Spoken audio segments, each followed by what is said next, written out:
지난주 금요일 날 한 가정에서 우리 교회 어르신들 모두를 초청했습니다. 식당 하시는 집사님이 이제 지난번에 우리가 세월호 사건 때문에 어르신들 효도 관광을 취소했다. 그 광고를 하는 걸 들으면서 마음이 아프셨대요. 그런 사이에 또 남편이 회사에서 어른들을 섬기라고 소정의 금액이 나와서 겸사겸사해서 어르신들을 초대했습니다. 그래서 어르신들 39분, 그리고 이제 성기미들 교육자들 가서 한 50명이 맛있게 아주 풍성하게 먹고 왔습니다. 이렇게 귀한 섬김을 해주신 우리 집사님 가정에 감사를 드리고요. 그리고 섬겨주신 모든 분들에게 감사의 말씀을 전합니다. 잠시 전에 인사했지만 우리 변 목사님이 케냐에 갔다 왔는데 우리가 40일 동안 기도했잖아요. 기본으로 돌아가고 성경으로 돌아가고 기초로 돌아가고 처음으로 돌아가자라고 기도했는데 정말 우리가 기도했던 대로 응답하신 것 같아요. 조금 이제 상황은 복잡해질지 모르지만 그러나 변 목사님이 엄청난 결단을 하고 오셨습니다. 교육자로서 할 수 없는 어려운 결단을 하고 오셔서 우리 40일 특세의 또 다른 응답이 아닌가 그런 생각을 하게 되고요. 그 내용은 이제 본인이 공개적으로 이야기할 수 있도록 기회를 드리도록 하겠습니다. 세 번째로는 제가 40일 특세와 이 세월호 사고 때문에 많이 이렇게 기도했는데요. 왜 우리가 40일 특세를 했는데 안산에 이렇게 엄청난 일이 벌어졌을까? 처음에는 목사로서 좀 당황스럽고 안타까웠습니다. 근데 기도하면 기도할수록 느껴지는 게 뭐냐면 하나님이 기도로 준비시키셨구나. 우리로 알고는 40일 동안 미리 기도하면서 준비해서 기도 용사들로 앞으로 이것을 책임지고 가라고 하셨구나 생각이 들었어요. 아시겠지만 지금보다 앞으로가 더 문제가 많습니다. 앞으로도 후유증이 굉장히 심각할 것인데 그런 부분들을 위해서 기도하라고 우리들을 미리 40일 동안 준비시켰구나 이런 깨달음이 오더라고요. 그래서 여러분 지난주에 메달 받으신 분들, 컵 받으신 분들 축하드리고요. 그 받으신 거 이제 임명장으로 생각했으면 좋겠어요. 여러분이 안산과 민족과 열방을 위해 기도하는 용사로 임명해서 생각하시고 새벽에 나오십시오. 새벽에 어려우신 분들은 월요일 저녁에 중보기도에 나오십시오. 그것도 어려우면 개인적으로 시간을 정해놓고 우리 안산을 위해서 또 우리 나라를 위해서 기도해 주시면 좋겠습니다. 우리 민족과 열방을 위해서 끊임없이 기도해 주시고 특별히 이 세월호 사고 그 다음 후속적인 모든 문제를 위해서 기도해 주시면 감사하겠습니다. 그렇게 해주십시오. 자, 이제 오늘 가정의 달 두 번째 설교를 같이 하려고 합니다. 제목은 같이 읽어볼까요? 가정법전입니다. 가정법전. 가정법전이라는 게 있을까요? 사실은 없지요. 그렇지만 저는 오늘 본문을 가정법전이라고 한번 정해봤습니다. 교회에서 목회하면서 성도들이 가장 많이 안타까워하면서 하소연하듯이 하는 말들이 있습니다. 뭐냐면 내가 이상하게 교회에서는 잘 참고 잘 섬기는데 집에만 가면 열딱지가 난다. 집에만 가면 참지 못하고 화를 내고 섬기지 못한다. 어떻게 하면 좋으냐? 이런 얘기를 하는 걸 많이 들어봤습니다. 왜 교회에선 되는데 집에서는 안 되지요? 그건 집에 가면 나름대로 긴장을 풀고 무장을 해제하고 내키는 대로 생각나는 대로 또 자기 감정 느끼는 대로 말하고 행동하기 때문에 그런 거죠. 사실은요, 가정에서 더 잘해야 합니다.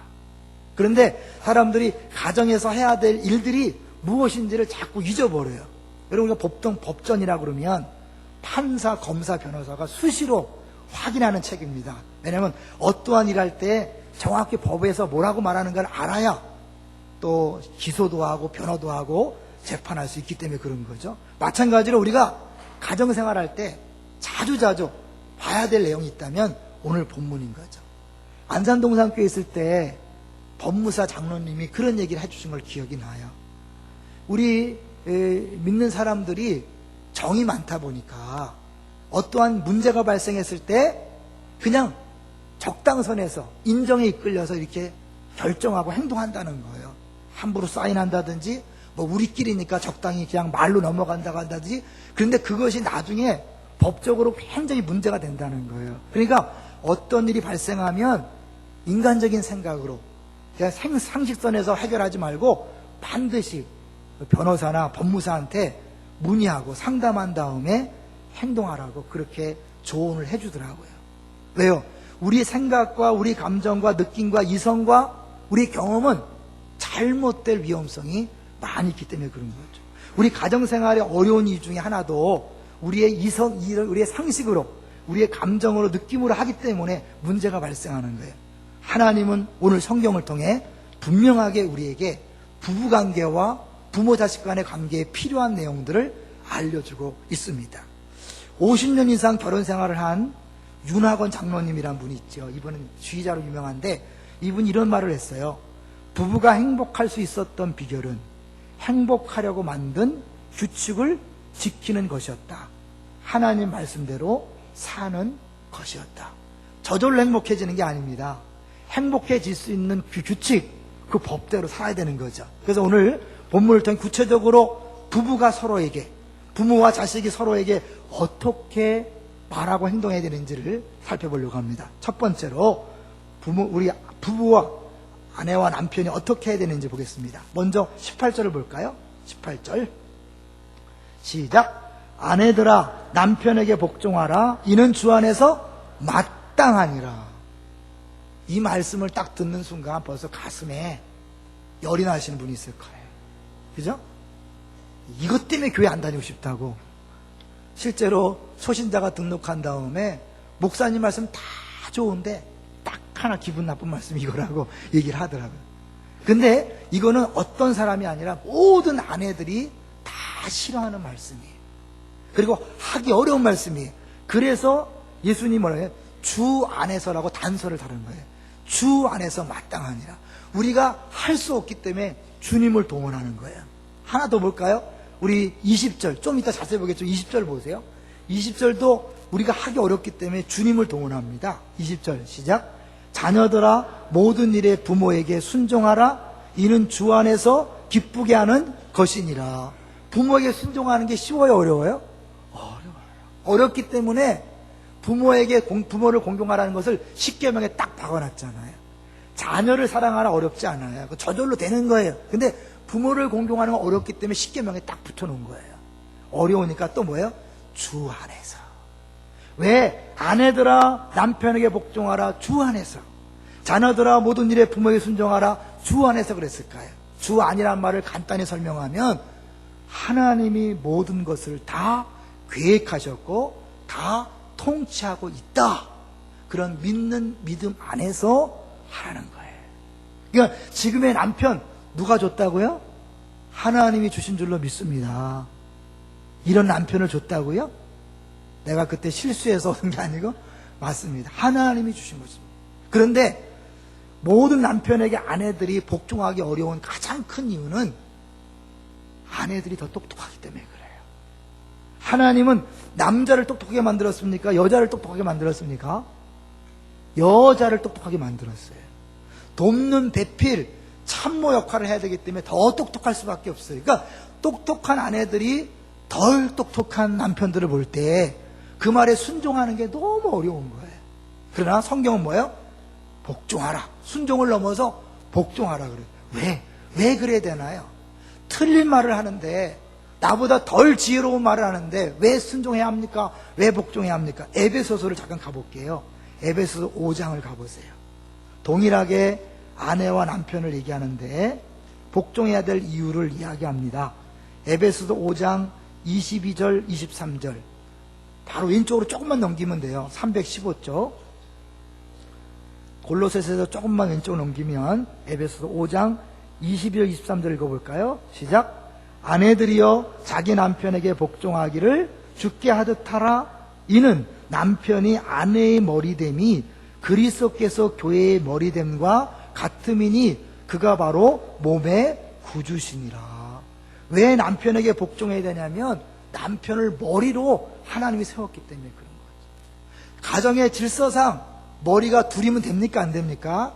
안 되죠. 사공이 많으면 배가 산꼭대기에 올라간다고 했잖아요. 배의 선장 한 명 해야 돼요. 가정의 머리도 하나 해야 돼요. 그래야 가정이 행복할 수 있습니다. 비록 그 가장이 부족해도 연약해도 하나님이 머리로 세웠기 때문에 그 머리를 인정해 줘야 돼. 만약 인정해 주지 않으면요, 불상사가 벌어집니다. 하나님이 머리로 세웠기 때문에 남자들은 곧 죽어도 뭐예요? 자존심. 곧 죽어도 자기가 최고예요. 그걸 인정하지 않으면 견디질 못하는 거예요. 모든 남자들이. 그래서 남자들의 칭찬 언어, 사랑의 언어는 뭐라 그랬어요? 칭찬. 당신이 죽음. 이런 걸 잘 해야 돼요. 이모티콘도 많더만. 남자들한테 이거 잘하는 아내가 최고 지혜로운 아내인 줄로 믿습니다. 거짓말로도 자꾸 하라니까 자꾸. 그 남자들이 막 붕붕붕 떠갖고요, 해달라는 대로 다 해주는 거예요. 그래서 지혜로운 아내는 복종함으로 다스린다. 앞에서 다 예, 당신이 최고입니다 한 다음에 뒤에 가서 돈 10,000원만 주세요.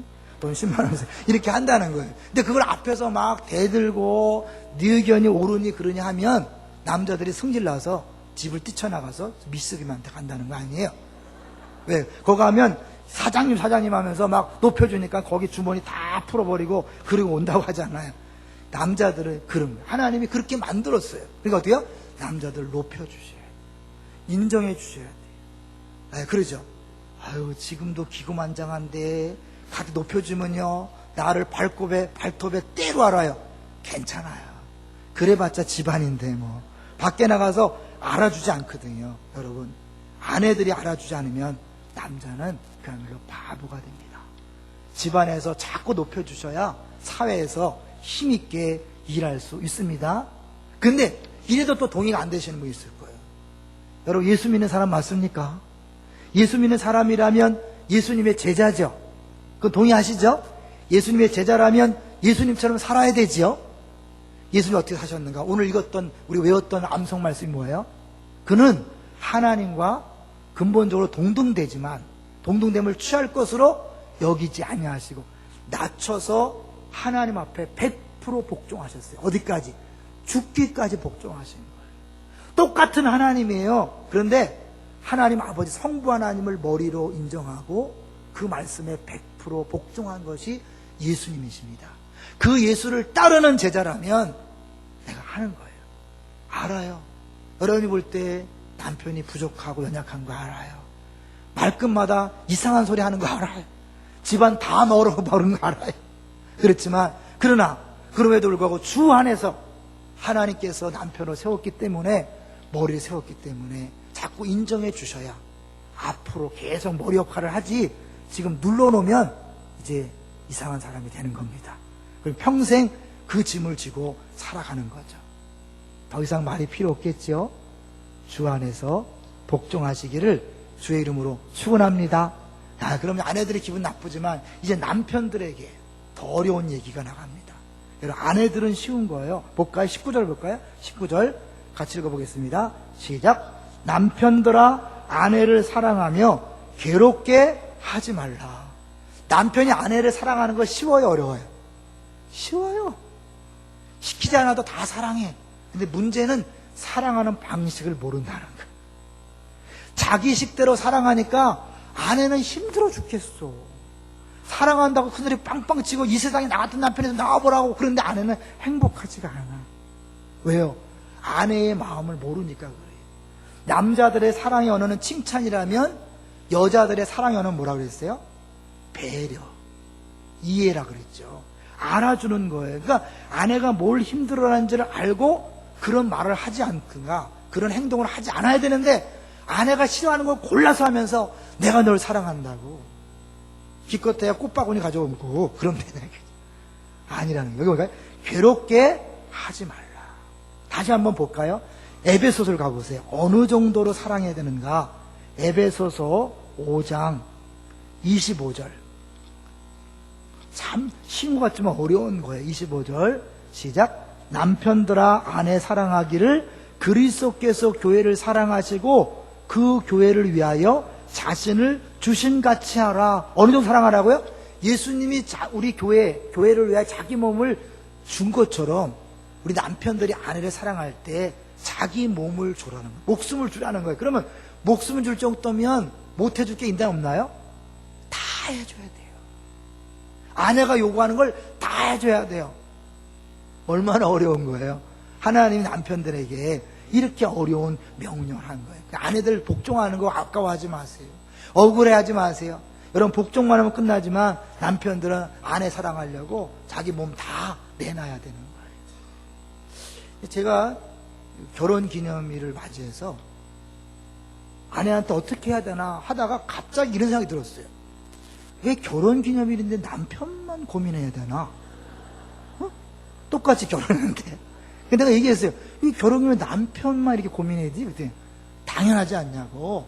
자기를 데리고 와서 고생시키니까 당연히 낮아요. 그리고 말씀을 묵상하니까 맞더라고요. 남편의 존재 이유는 사랑이잖아요. 사랑은 뭐예요? 주는 거잖아요. 얼만큼? 목숨까지 내어주기 때문에 자꾸 줘야 돼. 또 주고 또 주고 자꾸 줘야 돼. 저는 잘 그렇게 잘 못했어요, 사실은. 더 그래서 오늘 본문 말씀을, 그러니까 우리 에베소서 말씀을 통해 제가 많이 찔림 받았는데요. 에베소서 5장 26절 7절 한번 볼까요? 어떻게 그 그리스도가 교회를 위해서 어떤 일을 하셨는가? 26절 27절 시작. 이는 곧 물로 씻어 말씀으로 깨끗하게 하사 거룩하게 하시고 자기 앞에 영광스러운 교회로 세우사 티나 주름 잡힌 것이나 이런 것들이 없이 거룩하고 흠이 없게 하려 하심이라. 그리스도가 교회를 사랑해서 교회를 교회답게 거룩하고 흠이 없는 존재로 만들었잖아요. 마찬가지로 남편이 아내를 그렇게 아름다운 존재로 만들 책임이 있는 거예요. 그러면 현재의 아내의 모습은 누구 책임이에요? 남편의 책임인 거예요.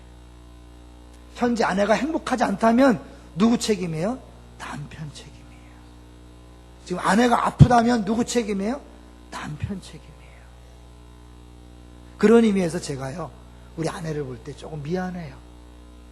우리 아내가 이 건강상 약간 여러 가지 어려운 부분이 나타날 때마다 미안한 마음이 있어요. 자, 그걸 못 깨달았었는데 말씀을 묵상할수록 그렇구나. 단순히 남편이 뭐 널 사랑해, 당신을 사랑해 이 정도가 아니라 그 아내를 정말 가장 아름다운 여인으로 만들 책임이 있다는 거죠. 그러니까 여러분, 시간이 지나면서 당신은 왜 이렇게 촌스럽게 됐냐고 말하면 안 돼. 누구 책임이에요? 남편이 가꾸자 하는 책임이에요. 오늘 본문에서 우리가 그 말씀을 기억했으면 좋겠어요. 그러니까 여자는 누구 하기 나름이에요? 남자 하기 나름이다.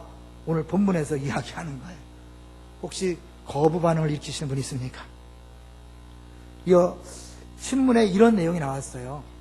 한 분이 이렇게 잘 아름답게 찍은 사진을 보내왔는데 그 상담하시는 분이, 그분이 옛날에는 이혼 직전까지 갔었대요. 근데 이분들이 이렇게 행복해진 비결을 얘기하는데요.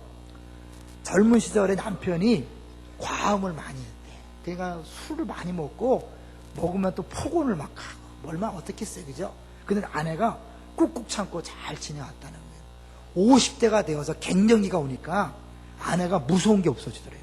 잠자다가 벌떡 일어나고 소리를 꽥꽥 지르면서 원통해 죽겠다고 막 그러고, 갑자기 부채질을 하면서 더워 죽겠다 그러고 막 너무 예민하다는 거예요. 그 남편이 이제 자기 잘못을 깨닫고 아내한테 그랬다는 거예요. 여보, 그동안 나에게 하고 싶었던 말을 다 해보세요. 내가 다 들어줄 테니 마음껏 욕해봐요. 이렇게 했다는 거예요. 그랬더니 아내가 기다렸다는 듯이 본물 터지듯이 하고 욕을 하더라는 거예요.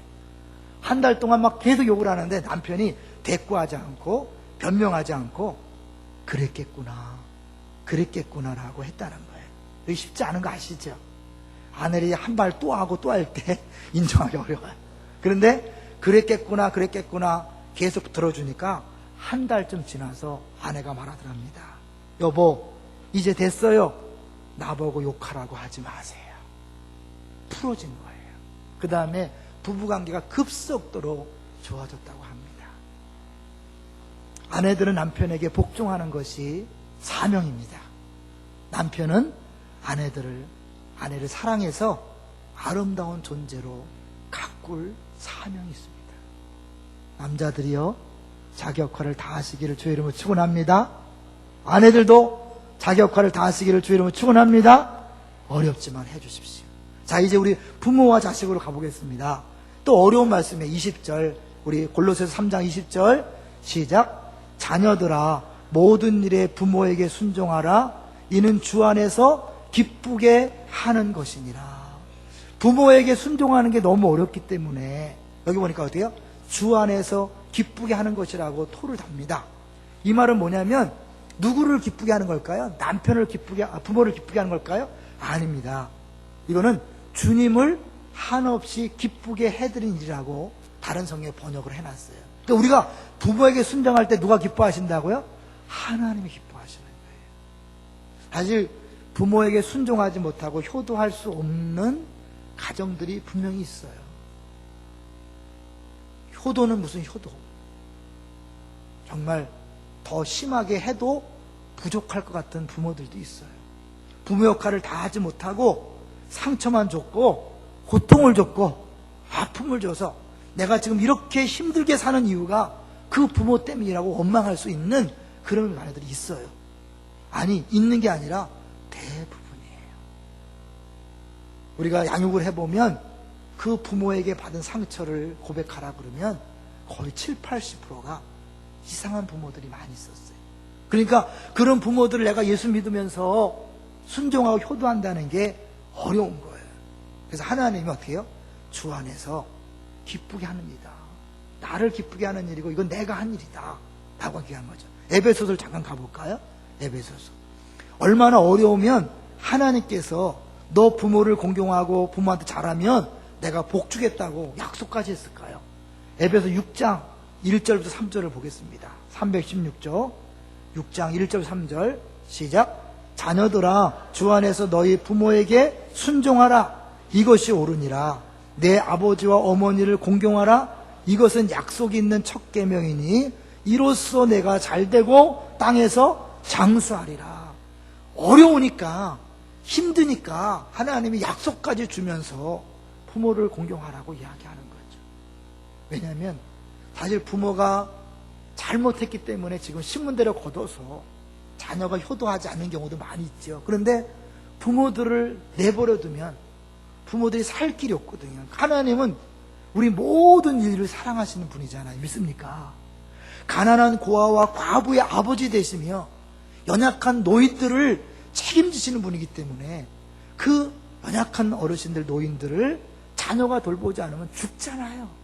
그러니까 하나님이 이렇게 십계명에 계명을 집어넣어서라도 그 부모를 모시라고 그렇게 말씀하고 있는 거죠. 물론 우리들이 그렇게 할 수 없다는 걸 잘 아세요.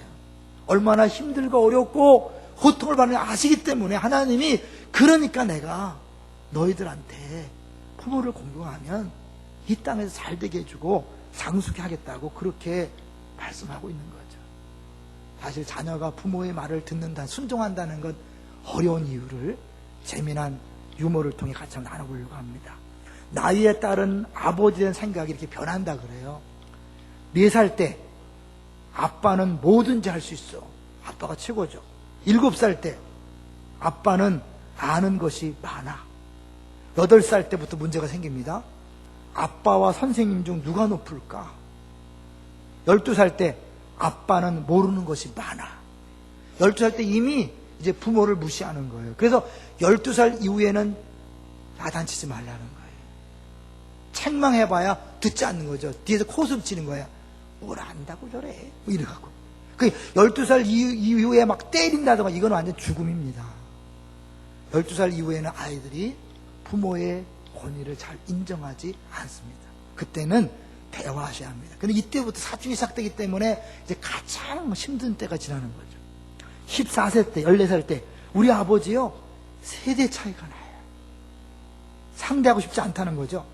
25살 아버지를 이해하지만 기성세대는 같습니다. 끝났다는 거죠. 기성세대 끝났다. 그다음 30세 되면 이제 꺾어진 60으로 약간 바뀌어요. 아버지의 의견도 일리가 있지요. 좀 달라지는 거예요. 군대 갔다 와서. 40세 때 여보 이 일을 결정하기 전에 아버님 의견을 들어봅시다. 이제 좀 바뀌는 거죠. 50세 때 아버님은 훌륭한 분이었어. 60세 때 아버님께서 살아계셨다면 꼭 조언을 들었을 텐데. 사실 부모님이요 이상한 소리 나쁜 소리 하지 않잖아요. 그렇죠? 다만 이 감정이 받아들이지 않기 때문에 다 싫은 거예요. 다 잔소리야. 아무리 좋은 소리도 듣기 싫은 거야. 그런 거죠. 부모님이 자녀에게 무슨 뭐 죽으라고 말하지 않거든요. 근데 감정이 상하기 때문에 듣고 싶어 하는 거예요. 순종하고 싶지 않은 거예요. 주님이 그걸 아십니다. 안다. 세대 차이 나는 것도 알고, 네 상처도 알고, 네 아픔도 알고, 이해 못하는 것도 안다. 그러나 주 안에서 순종해라. 법이다. 법은요, 안 따르면 범법자가 되는 거거든요. 하나님 말씀을 순종하지 않으면 예수 믿는 사람이 아니거든요. 동의하시나요? 원하든 원하지 않든 우리가 법이라고 하는 자체가 그런 거예요. 사실은 많은 상황이 있어요. 정상 참작은 되지만 법은 법인 거거든요. 이번에 세월호 사건의 주범들인 구원파, 이 구원파는 사입입니다. 잘 들으셔야 돼요. 구원파가 구원 얘기를 하지만 그들은 예수 믿고 구원받았으면 그 다음부터 마음껏 죄를 져도 괜찮다는 거예요. 이미 구원받았으면 아닙니다. 기독교는 구원받은 이후에 구원받은 사람답게 사는 것, 이게 제자도거든요. 제자도가 빠진 기독교는 없는 겁니다. 동의하십니까? 그러니까 구원받고 안 받고 그것은 기초고, 구원받은 다음에 신앙생활이 더 중요한 거예요. 거기에 부모와 자식 간의 관계, 부부 간의 관계, 주인과 종의 관계, 이것이 따라와야 돼요. 만약에 우리가 이 말씀을 거부한다면 구원파와 다를 게 없는 거죠. 구원파 이놈의 새끼들, 나쁜 놈의 새끼들, 애들 다 죽이고 지네만 나오고, 네, 그 잘못된 교리 때문에 그런 거죠. 근데 그들을 욕하면서 우리가 만약에 하나님 말씀의 명백한 부분을 거부한다면 똑같은 존재죠. 우리 이번에 각성해야 합니다.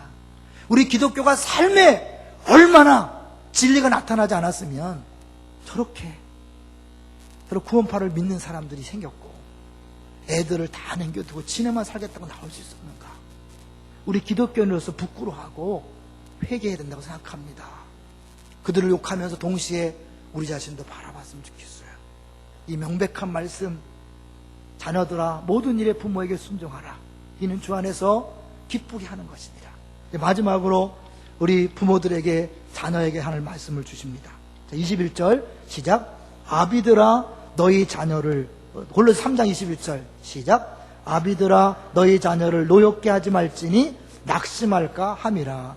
자녀가, 부모가 자녀 사랑하는 건 시키자는 잘한다 그랬죠. 십계명이 넣을 필요도 없어요. 저절로 누구나 잘해. 문제는 이게 도가 지나쳐서 마치 내 소유물처럼 내가 마음대로 한다는 거예요. 그래서 마음에 안 들면 함부로 말한다는 거예요. 우리가 화내는 이유가 뭐죠?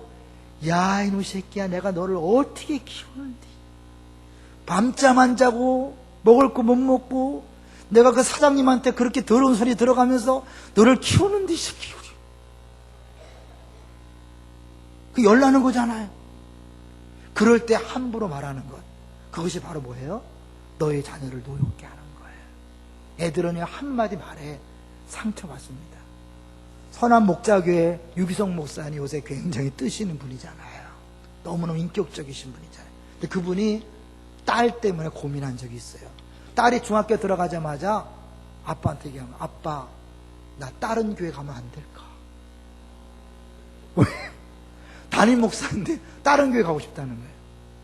왜 그래 물어봤더니 처음에 말을 안 하다가 얘기하는데, 유치원 다닐 때 아빠가 나를 때린 게 너무 고통스러워서 6년 동안을 참고 있다가, 초등학교 6년 참고 있다가 중학생이 돼서 이제는 드디어 말할 때가 되었다. 그러다가 잘해줬는데 한 번의 손찌검이 딸아이 마음속에 막 박힌 거예요. 여러분, 아이들이 상처받는 거 많은 게 아닙니다.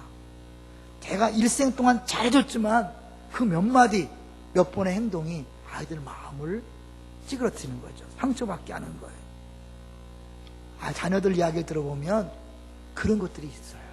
부모님은 정말 잘한다 그러고 헌신적이고 정말 잠 못 자고 심지어 신앙생활까지도 정말 엉터리를 하면서 돈 벌기에 바쁘고 그렇게 했는데 정작 애들은요, 사랑을 느끼지 않아요.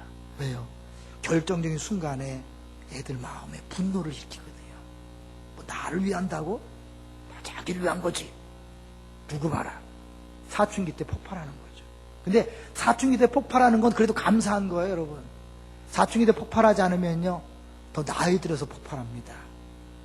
나중에 늙기만 해봐라. 절대로 안 모신다. 무서운 거예요. 또 그거 안 되면 어떻게 해요? 나중에 결혼해서 자기 아내한테, 남편한테 그 분노를 표출해요. 자기 자식한테 분노를 표출해요. 그런 경우 많이 있어요. 오히려 정상적으로 사춘기 때 표출하는 게 나아요. 미친놈처럼 말하고 행동하고 그게 나아요. 애들이 기본적으로 자살하고 싶은 마음이 있대요. 근데 누가 자살 위험들이 많냐면 외모에 신경을 쓰는 애들이 자살 위험도가 많대요. 근데 우리 부모 열받게 하는 게 뭐예요? 노랑머리, 빨간머리, 짧은 치마 막 이런 거잖아요. 응? 애들이 그 외모에 신경 쓸 때 조심하세요. 걔들 그거 막 맞고 함부로 하다가는 그냥 애라 모르겠다 그냥 가는 거죠. 왜냐면 애들이 자살한 심리를 보면 부모 골탕 먹여보자 그런 심지가 많대요. 그 다음에 열등감, 뭐 집안이나 성적이나 이런 거 열등감이 있는 아이들이 자살 그런 생각을 많이 한대요. 우울증 있는 아이들 있죠. 자살 생각을 많이 하는. 그리고 충격적 경험, 친구가 죽었다든지 가까운 이웃이 죽었을 때 오는 충격적. 그래서 우리 이 안산이 위험한 게 뭐냐면요, 이번에 단원고 아이들이 많이 죽었잖아요. 그 가족들, 그 친구들, 선후배가 위험해요. 걔들이 굉장히 위험한데 거기다 대고 부모가 함부로 말하고 함부로 행동하면 이제 아이들은 에라 모르겠다 갈 수 있는 거죠. 우리 그렇게 후회하지 맙시다. 아이들 이제는 애식의 사랑이 아니라 그들이 원하는 사랑을 해주시기를 주의 이름으로 축원합니다. 잘못될까 봐요? 아니에요. 제가 안산동산학교 7년 동안 중등부할 때 잊지 못할 세미나가 있어요. 그 중등부 전무가 세미나 와서 전무하는데, 여러분 부모는요 자녀 교육의 비전문가입니다. 명심하십시오. 이렇게 얘기하는 거예요. 그러면서 비전문가가 애들 건드리면 100% 망가집니다. 건들지 마십시오. 차라리 놔두는 것이 훨씬 낫습니다. 아까 12살 넘으면 아무리 좋은 소리 해도 귀에 안 들어와요. 그때 하는 이야기는 다 상처가 되고 애들 분노하게 만드는 거예요. 오히려 아이들 말을 들어주셔야 합니다. 그들의 말을 이해해 주셔야 합니다. 그럴 때 아이들이 달라질 수 있습니다. 이게 부모가 자녀에게 복종하는 거예요. 성경은요, 에베소서에 보면 한번 볼까요? 에베소서 5장, 이제 결론 부분입니다. 에베소서 5장 다시 보시면 이 부모 자식 간의 관계, 부부 관계를 한마디로 딱 정리할 때 어떻게 하라는 것인가? 한마디로 5장 21절 보세요. 에베소 5장 21절, 신약성경 315쪽입니다. 읽어볼까요? 시작. 그리스도를 경외함으로 피차 복종하라. 한마디로 그리스도인 제자다운 삶은 피차 복종하는 거예요. 그러고 나서 아내들이요, 남편들이요, 부모요, 자녀요, 종들아, 상전들아, 모든 인간관계의 제자다운 삶은 피차 복종하는 거예요. 내가 막 다루고 함부로 명령하고 내 마음대로 하는 게 아니라 상대방이 원하는 걸 해주는 거예요. 피차 복종이 그거잖아요. 그거는 부부끼리뿐만 아니라 부모 자식 간에도 마찬가지예요. 그러니까 자녀에 대해서 부모가 말을 들어주는 거예요. 부모에 대한 말을 자녀가 들어주는 것처럼. 근데 이게 언제 가능하냐? 18절, 5장 18절을 볼까요? 5장 18절 시작. 술 취하지 말라. 이는 방탕한 것이니 오직 성령으로 충만함을 받으라. 성령 충만할 때 피차 복종이 가능하고, 그럴 때 그야말로 천국이 우리 가운데 이루어지는 것입니다. 어려운 이야기를 했습니다. 그러나 이것이 바로 그리스도가 하나님에 대하여 동등됨을 취하지 않고 자기를 낮춰서 죽기까지 복종하신 그 모습을 따라가는 길인 겁니다. 이게 제자도입니다. 이게 우리의 살 길입니다. 믿습니까? 그럴 때 거기에 구원이 있고 부활이 있습니다. 하나님의 일하심이 있습니다. 내가 왕돼서 내가 다스리고 내가 통치하면 거긴 내 나라, 곧 지옥이 임하지만 내가 죽어지고 복종하고 십자가를 지고 죽어지면 생명이 있습니다. 거기에 하나님의 능력이 나타납니다. 하나님의 천국이 이루어질 줄로 믿습니다.